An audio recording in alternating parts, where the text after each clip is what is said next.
Hello, this is Rick Powers from Western Technical College, coming to you from my home office. And what I want to talk to you about today is something called the binomial distribution, and this is applied in courses on statistics. And so what I'm going to do is share my screen with you and take you through an example of what this means and hopefully give you some explanation of the usefulness of the binomial distribution. All right, so here I'm going to share my screen with you.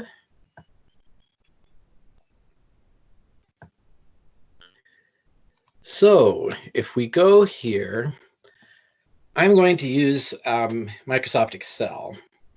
And if you use Microsoft Outlook in an online version, then you see these little dots up here. If you click on those, it'll give you the option of going to Microsoft Excel. So there's different ways you can get to Microsoft Excel. I'm going to show you how it works here. But there's other technology, and I give you information in class notes about that, of how to use technology. But I want you to understand a bit more about what the binomial distribution is about. So here's the example. Let's say I have 40% of all the students in a school that are on any kind of a sports team. Then the question is, what do we expect in a class of 7 students for the number of students in that class who are on any sports team? So what has to happen in a binomial probability situation is that we have to have an idea of what is the general probability. This would be the probability for any single person just taken at random. So if I have a person walks in the door and I say, okay, what are the chances that they are on a sports team? If it's true that 40% of all the students are on a sports team, and if I'm truly picking the person at random, then the probability would be 40%. So then we take that to be a random variable possibility. They might be, they might not be, we don't know, but there's a chance, and that chance we consider to be 40%. Now, we also have, in this situation, for the binomial distribution, we set out in advance how many observations we're going to make. We're going to observe a class of 7 students. That's what we're studying. So that's the number of total observations is 7.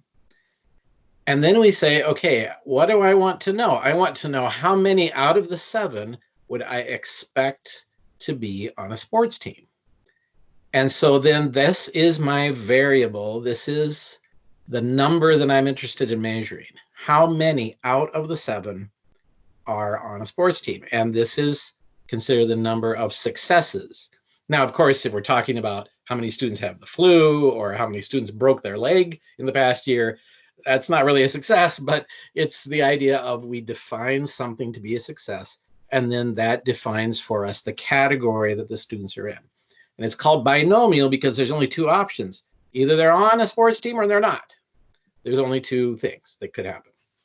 And so here I have a list of all these possibilities. Out of the 7 students, it could be that none of them are on there, or it could be that all of them are on there. But if we say it's 40%, we kind of assume that it's going to be somewhere in between 0 or 7.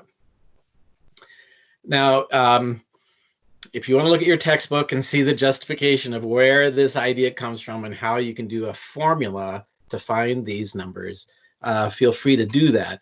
But what I'm going to do is I'm going to show you what Excel has for a formula that allows us to do this. And it's not giving it to me right now, but I will get it here. So what I'm looking at is this right here, which is the formula for the binomial distribution. So if I hit an equal sign, oh, it doesn't want to do it. It's right over here.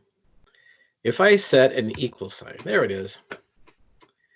And then I start typing the word binomial, B-I-N-O-M-I-A-L. And then I have this binom period dist. That's what I want. Binomial distribution. And then I'm going to put my parenthesis. And you can see here, if you look carefully, that it has the numbers, it has the trials, it has the probabilities, and the cumulative. So what do all those things mean? Well, when we say binomial distribution, the number is just this x right here. So in this case, I'm going to just click on that, and that is my number x. And then we said, okay, there are 7 trials. And then my probability is 0.40. And then when we say cumulative, it's asking us, do you want me to add every result as I go, or do you just want the result for that value of x? And I'm going to say, I just want the value of x. So this cumulative, I don't want it. So I'm going to type the word false.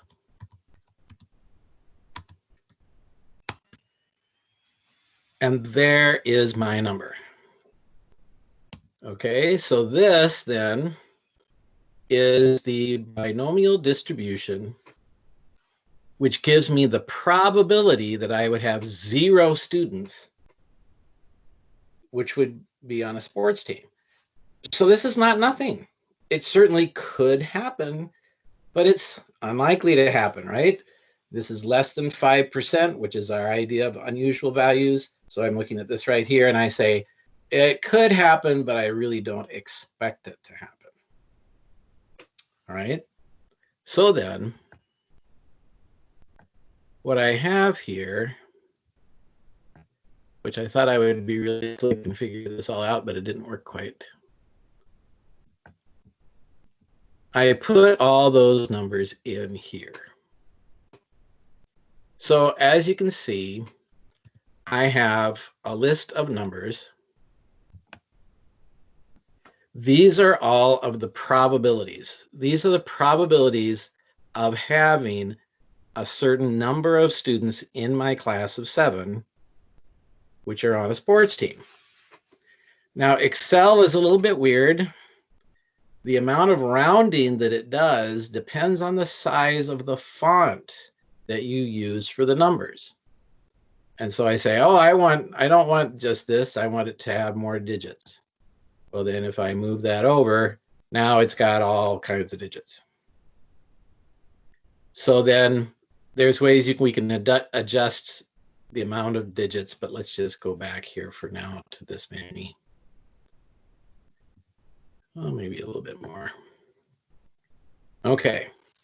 So when we look at this situation right here, I'm saying it's a pretty low probability that I would have 0 students who would be on a sports team. But it's also very low that I would have all 7. Well, and I kind of called this, right? I said it would probably be somewhere in between the 0 and the 7. But if you'll notice, none of these numbers are even greater than 50%. So I can't say that I absolutely know what's going to happen here.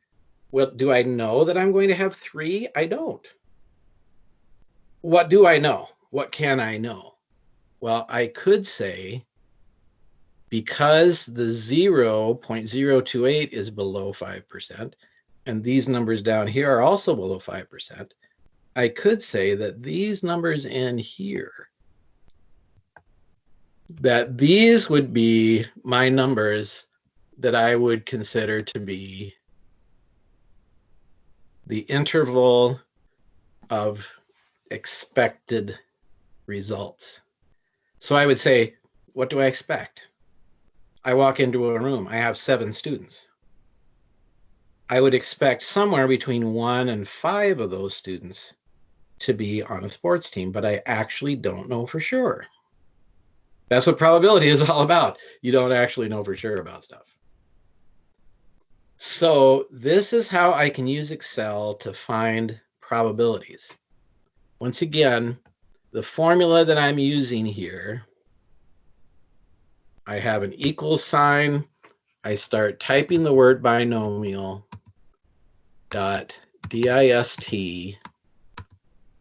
Then my first number is x, the number that I'm looking for in terms of how many I expect to see out of, in this case, 7, with a probability of 0.4. And then I type the word false because I don't want it to add these numbers as they go. I just want to know the value for that x equals 0. And there is the chance of that happening.